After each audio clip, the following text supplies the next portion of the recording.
Aina hii ya kipele inakuja kimoja ama viwili ama vitatu, lakini inakuwa ni vipele ambavyo haviumi wala haviwashi. Ni vipele ambavyo vipo tu muda mrefu katika maeneo yako ya siri. Ushawahi kuchoma, ushawahi kwenda kukata, ushawahi kutumia dawa za kupaka, lakini vipo tu, haviumi wala haviwashi wala haviongezeki, lakini vinakuwa vinakuja na kupotea. Hiyo ni stage ya kwanza ya kuashiria kwamba tayari umeshaathirika na changamoto ya kirusi cha HPV.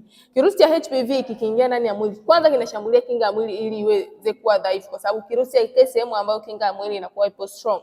Lakini stage ya pili ni kwamba hivyo vitaongezeka tu, na kwa kuchoma hivi vipele haviwezi vikaisha, kwa sababu kirusi kinaishi chenyewe kwenye damu. Kwa hiyo vikiongezeka vitatengeneza vidonda na kusababishia bakteria wengi na changamoto izidi kukua kwa kasi zaidi, na kinga yako ya mwili izidi kudhoofika kwa kasi zaidi. Kwa kama umeshawahi kuchoma ama umeshawahi kukata hivyo vipele, lakini vipele bado uko navyo, hakikisha unatatua chanzo cha changamoto, na kutatua kwake ni kupandisha kinga yako ya mwili pamoja na kufanya detoxification, unless otherwise changamoto haitaisha kamwe. Kwa makini sana na afya yako.